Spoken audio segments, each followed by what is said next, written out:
때문에 이제 일주일 정도만 강해하면 잠언 강해 한 장 한 장이 다 끝납니다. 사실 잠언을 1장부터 31장까지 한 장 한 장 강해한 강해는 그렇게 많이 있지 않습니다. 이번 잠언 강해는요, 여러분과 함께 한 절 한 절을 읽어가고 또한 암송하고 묵상하는 데 초점을 맞추어서 합니다. 잠언들은요, 반복해서 읽고 암송하는 것이 매우 좋습니다. 매일 매 순간 잠언들을 묵상할 수 있기를 바라고요. 여러분 가운데 성경을 매일 읽는다 할지라도 그 매일 읽는 성경은 오른쪽에 하루에 한 장씩 잠언 31장을 읽는 것, 이 두 가지를 아마 병행해 가신다면 여러분의 인생에 큰 도움이 될 것입니다. 자, 어제 나누었던 잠언 24장 잠언들을 쭉 한번 읽어 가겠습니다. 먼저 3절 말씀입니다. 지혜로 인해 집이 세워지고 설기를 통해 집이 견고해진다. 아멘. 24장 10절 말씀입니다. 네가 만일 환난 날에 낙담하면 내 힘이 미약함을 보임이니라. 아멘. 24장 11절 말씀입니다. 너는 사망으로 끌려가는 자를 건져주며 살육을 당하게 된 자를 구원하지 아니하려고 하지 말라. 아멘. 잠언 24장 13절 말씀입니다. 내 아들아 꿀을 먹어라, 이것이 좋으니라. 송이 꿀을 먹어라, 이것이 내 입에 다니라. 아멘. 24장 16절 말씀입니다. 대저 의인은 7번 넘어질지라도 다시 일어나려니와 악인은 재앙으로 인하여 엎드려지느니라. 아멘. 잠언 24장 21절 22절 말씀입니다. 내 아들아 여호와를 경외하고 왕을 두려워하여라. 반역자들과 어울리지 마라. 하나님과 왕을 반역하는 자들에게 갑자기 재앙이 내리니 그들에게 임할 재앙을 누가 막겠는가. 아멘. 잠언 24장 25절 26절 말씀입니다. 그를 과감하게 책망하는 사람은 기쁨을 얻고 풍성한 복을 받을 것이다. 정직한 대답은 입을 맞추는 것과 같아. 아멘. 잠언 24장 27절 말씀입니다. 너는 내 집을 짓기에 앞서 먼저 생활 기반부터 마련하여라. 아멘. 잠언 24장 29절 말씀입니다. 그가 나에게 행한 대로 나도 행하고 그가 행한 대로 나도 갚을 것이다 하고 말하지 마라. 아멘. 잠언 24장 30절부터 32절 계속해서 33절 34절을 읽어가겠습니다. 내가 한때 게으른 자의 밭과 지혜 없는 사람의 포도원을 지나가다가 온통 가시덤불이 덮여 있고 잡초가 무성하며 돌담이 무너져 있는 것을 보고 깊이 생각하는 중에 이런 교훈을 얻었다. 네가 좀 더 자자, 좀 더 졸자, 손을 모으고 좀 더 누워있자 하니 내 빈궁이 강도같이 오며 내 곰핍이 군사같이 이르리라. 아멘. 잠언 25장에서 29장까지의 내용은요, 솔로몬의 잠언인데 25장 1절 말씀을 읽어보면 남쪽 유다의 왕 히스기야의 신하들이 솔로몬의 잠언을 편집한 것이다 라고 기록되어져 있습니다. 그러니까 25장과 26장은 직유법을 많이 사용하는데 뭐과 같다라는 표현입니다. 특별히 이제 27장은요, 직유법과 대조법을 함께 사용한다. 25장, 26장은 직유법을 사용하고 27장은 직유법과 대조법을 혼용하고 있다. 그 점을 여러분 생각해야만 됩니다. 특별히 솔로몬의 3천 잠언 가운데 히스기야 왕의 신하들이 편집한 이 부분은 지혜로운 자의 삶에 대한 다양한 표현들이 함축되어져 있습니다. 25장 1절 말씀을 함께 읽어보겠습니다. 이것도 솔로몬의 잠언이요 유다 왕 히스기야의 신하들이 편집한 것이니라. 아멘. 자, 어떤 의미인지 알겠죠? 자, 솔로몬이 직접 지은 잠언이 있고 솔로몬이 짓지 않은 잠언들을 솔로몬의 이름으로 모아놓은 잠언이 있고, 그리고 솔로몬이 기록한 것을 히스기야 왕의 신하들이 편집한 것이 있다. 지금까지 이 세 부류로 나누어서 말씀을 나누었습니다.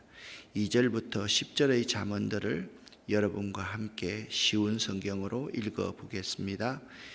이를 숨기는 것은 하나님의 영광이요 이를 잘 살피는 것은 왕의 영광이다. 하늘은 높고 땅은 깊듯이 왕의 마음은 헤아리기 어렵다. 은에서 찌꺼기를 없애라. 그래야 금속 세공업자가 쓸만한 은그릇을 만들 수 있다. 왕 앞에서 악한 자를 없애라. 그러면 의를 통하여 왕위가 굳게 세워진다. 왕 앞에서 잘난 체 하지 말고 높은 관리들 자리에 끼어들지 마라. 말석에서 상석으로 올라오라고 초대받은 것이 대중 앞에서 말석으로 쫓겨 내려가는 것보다 훨씬 낫지 않겠는가? 네가 눈으로 본 것을 조급하게 법정에 알리지 마라. 나중에 내 이웃이 너를 망신시키면 어떻게 할 것이냐? 너는 이웃과 다툴 때 남의 비밀을 말하지 마라. 그것을 듣는 자가 너를 망신시킬 것이요 나쁜 평판이 너를 계속 따라다닐 것이다. 아멘. 6절과 7절 말씀을 보면요, 하나님께서 겸손하라, 겸손에 대해서 말씀하고 있습니다. 이 성경에 나오는 교만한 자들을 낮추신 신뢰들을 쭉 살펴보면요, 하나님은 교만한 바로의 병거와 그 군대를 물에 수장시키셨고요, 교만한 아수르 왕 사네립의 군대를 멸하셨고요, 하나님은 교만한 하만은 모르드게를 달려고 한 그 장대에 달리게 하셨고요, 교만한 느부갓네살을 쫓아내셨고요, 교만한 성읍 니느웨를 멸하셨습니다. 따라서 우리 믿는 자들은 교만을 버리고 겸손한 자가 되어야만 합니다. 다만 우리가 할 수 있는 일은 한 가지 있습니다. 때가 되면 하나님께서 높여주시길 기다려야만 합니다. 그래서 우리가 할 수 있는 것은 기다림입니다. 겸손하게 기다리면 때가 되면 하나님께서 우리를 높여줍니다. 근데 교만한 자는 자기가 스스로 하나님 꼭대기에 올라가려고 하고, 또 교만한 자는 분수를 모릅니다. 자기 위치를 잘 모릅니다. 하나님이 세워주면요 올라가게 되어 있어요. 빌립보서 2장 5절부터 11절까지 말씀을 보면 겸손이 무엇인지를 우리에게 잘 가르쳐 주고 있습니다. 예수 그리스도는 하나님이셨으나, 하나님의 본체에 있었으나 하나님과 동등됨을 취할 것으로 여기지 아니하시고 오히려 자기를 비워 종의 모습으로 이 땅에 오셨습니다. 종의 모습으로 오신 것도 참 감사한데 그분은 죽기까지 십자가 위에서 복종하셨습니다.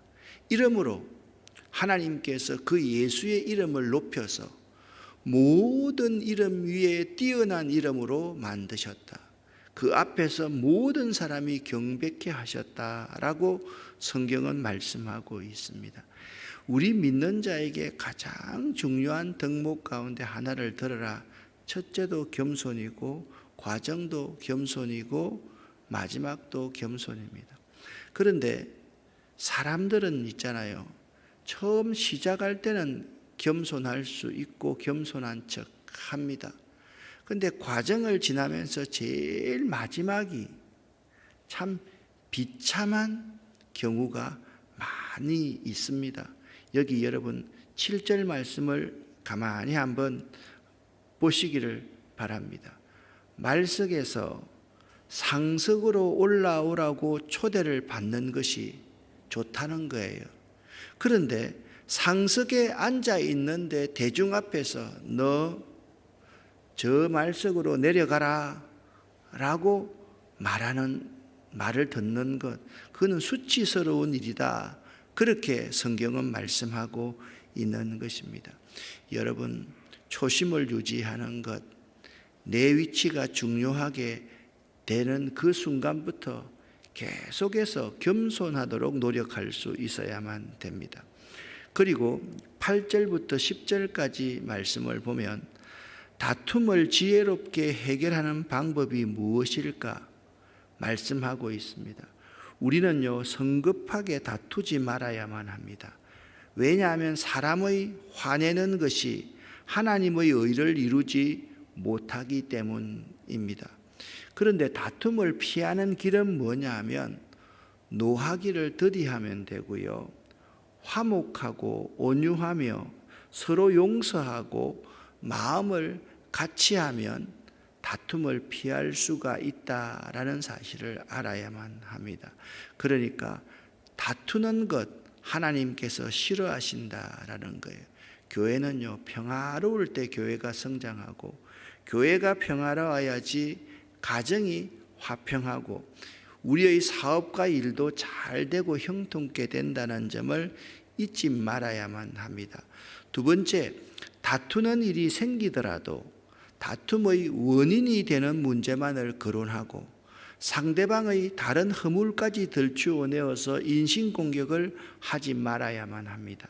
왜냐하면 남의 허물을 들추어내는 그 순간 그 사람은 가만히 있겠습니까?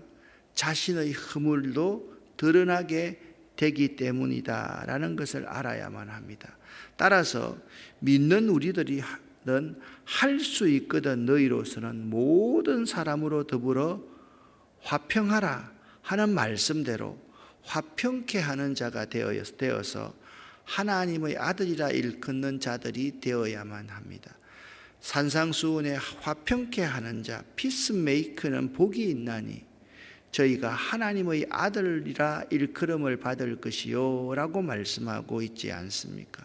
여러분과 함께 잠언 25장 2절 말씀을 함께 읽어보겠습니다. 이를 숨기는 것이 하나님의 영광이요 이를 파헤치는 것이 임금의 영광이다. 아멘. 11절부터 20절까지의 잠언을 여러분과 제가 함께 읽겠습니다.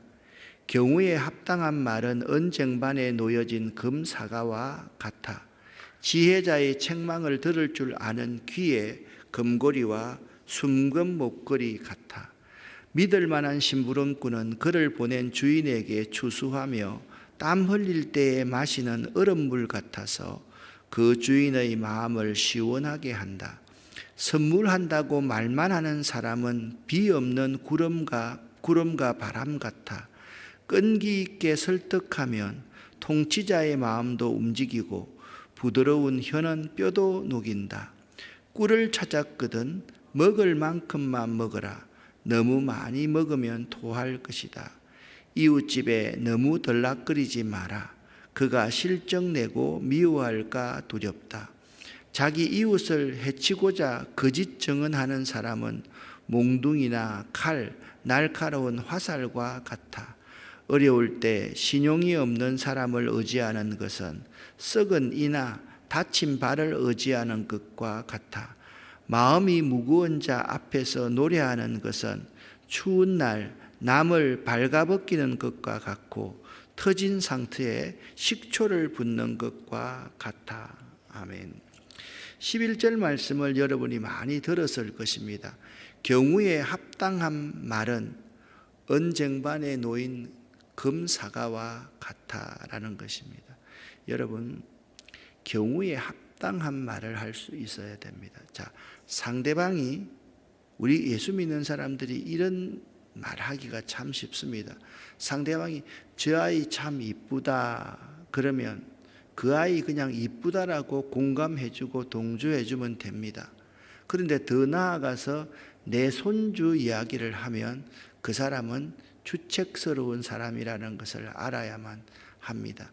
항상 말을 할 때 그 자리에 합당한 말을 할 수 있어야만 되지, 다른 것을 자꾸 자기에 관련된 것으로 대화의 주제로 삼는 사람이 되지 말아야만 합니다. 다시 한번 25장 11절 말씀을 함께 읽어보겠습니다. 경우에 합당한 말은 은쟁반에 놓여진 금사과와 같아. 아멘. 여기서 경우에 합당한 말에서 얻을 수 있는 교훈은 무엇입니까? 인간은 동물들과 달리 언어를 사용할 수 있는 복을 받았으며 언어의 힘을 통하여서 바벨탑을 쌓는 일까지 가능케 했습니다. 이처럼 축복된 선물인 언어도 함부로 사용해서는 결코 안 됩니다. 전도서 3장 7절 말씀에 잠잠할 때가 있고 말할 때가 있다라고 말하였습니다. 여러분, 항상 말씀드렸죠. 741은 7번 생각하고 한 번 말할 수 있는 사람들이 될 수 있어야만 합니다. 믿는 우리들은 언어 생활에 각별히 유의를 해야만 합니다. 세상에서 가장 무서운 것이 이 새치, 혀라는 점을 잊지 말고 공동체를 무너뜨리고 자신도 무너뜨리는 것, 모든 악이 이 언어 생활에서 나온다라는 것을 알아야만 합니다. 잠언 25장 13절 말씀 함께 읽어보겠습니다. 믿을 만한 심부름꾼은 그를 보낸 주인에게 추수하며 땀 흘릴 때에 마시는 얼음물 같아서 그 주인의 마음을 시원하게 한다. 아멘. 그리고 14절 말씀은 이런 말씀이 있습니다. 선물을 한다고 말만 하는 사람이 있습니다. 그런 사람이 참 많습니다. 실제로 선물할 수 있어. 이게 선물은 뇌물과 다릅니다. 선물을 한다고 말만 하지 말고 실제 선물을 하라는 거예요. 그렇게 말만 하는 사람은 비 없는 구름과 바람 같아라고 말씀하고 있습니다. 오늘 13절 말씀에 이런 말씀을 했지 않습니까? 우리는 믿을 만한 심부름꾼이 되어야만 한다. 믿을 만한 심부름, 우리 모두는 하나님의 심부름꾼들 아닙니까? 그런데 믿을 만한 심부름꾼은 어떤 사람이냐? 추수하며 땀 흘릴 때 마시는 얼음물 같은 자다라고 말씀하고 있습니다. 여러분과 제가 사람을 유쾌케 하는 사람, 믿을 만한 심부름꾼이 되어서 얼음물 같은 자가 될 수 있기를 예수 이름으로 간곡히 축원합니다. 그 다음에 25장 15절 말씀 함께 읽어보겠습니다. 끈기 있게 설득하면 통치자의 마음도 움직이고 부드러운 혀는 뼈도 녹인다. 아멘. 여러분, 이해시키고 설득하는 것이 매우 중요합니다. 끊임없이 상대방에게 이해를 시키고 그를 설득하는 것이 그리스도인의 정신이다라는 것을 잊지 마시기를 바랍니다. 25장 19절 말씀을 같이 읽겠습니다. 환난 날에 진실하지 못한 자를 의뢰하는 것은 부러진 이와 위골된 발 같으니라. 아멘. 우리 믿는 자가 환난 날에 의뢰해야 될 것은 다음 4가지입니다. 첫 번째, 하나님의 성호, 하나님의 이름입니다. 하나님의 인자하심입니다. 하나님의 말씀입니다. 그리고 선지자들이 예언한 예수 그리스도, 이 4가지를 의지해야만 합니다. 그런데 믿는 우리들이 환난 날에 의지하지 말아야 할 것은 또 여기 5가지가 있습니다. 함께 첫 번째부터 읽어보겠습니다. 무기, 재물, 사람, 공작과 보물, 자신의 의. 이 공작이라는 것은 공작한다, 다른 사람의 일을 자꾸 만들고 꾸미는 것을 의미하는 것이죠. 그래서 우리가 하나님을 의뢰하고 헛된 것을 의뢰하지 않는 사람에게 주어지는 유익은요, 기쁨이 주어지고 구원이 주어지고 승리가 주어지고 은혜와 인자하심, 하나님의 복, 두려움이 사라지게 되고요, 하나님께서 직접 그를 지도하여 주시고요, 하나님의 기업을 얻게 된다.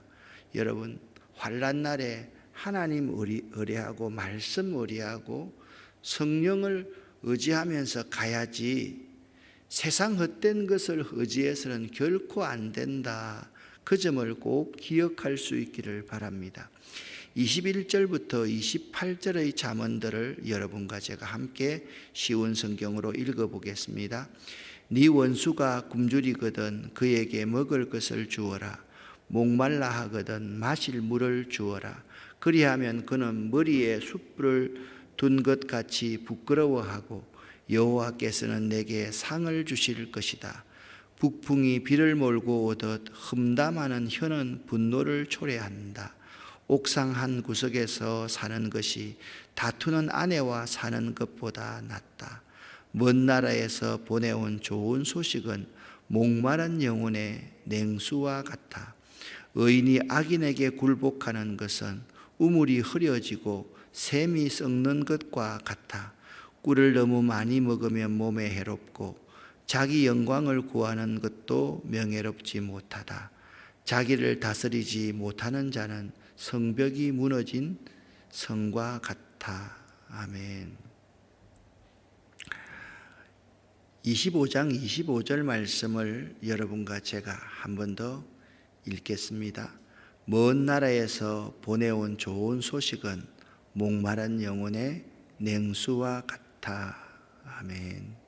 25장 28절 말씀, 제가 25장을 읽으면서 가장 공감되어지는 그러한 말씀이었습니다. 제게 공감되어지는 말씀이었습니다. 함께 읽습니다. 자기를 다스리지 못하는 자는 성벽이 무너진 성과 같아. 아멘. 어제는 여러분과 함께 여러분의 인생의 집을 지혜로 지어라, 그 말씀을 나누었습니다.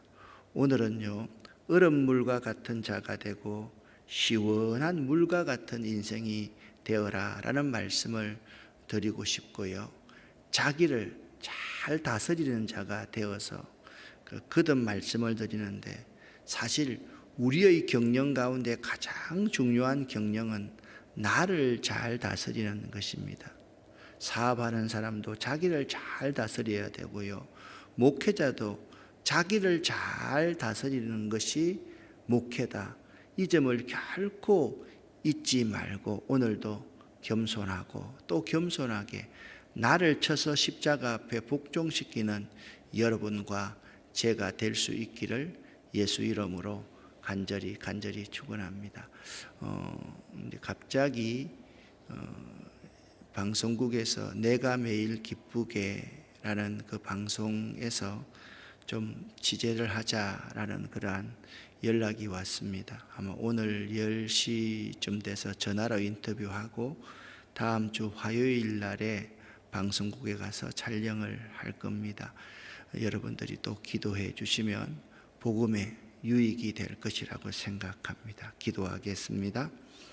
살아계신 하나님 아버지여, 우리의 삶이 첫째도 겸손, 과정도 겸손, 마지막도 겸손할 수 있도록 도와주시고, 우리는 하나님의 심부름꾼임을 잊지 않도록 도와주셔서 주인의 마음을 시원케 하는 얼음물과 같은 존재 될 수 있도록 도와주시옵소서. 우리 자신을 잘 다스리는 우리 될 수 있도록 하나님 도와주시옵소서. 오늘 이 새벽도 기도하는 우리 모든 이들의 소원을 만족케 하여 주시옵소서. 소원을 들어서 응답하여 주시옵소서. 기도할 때마다 하나님, 우리에게 하나님의 응답을 직접 눈으로 보고 손으로 만지고 우리의 가슴으로 느낄 수 있도록 응답하여 주시옵소서.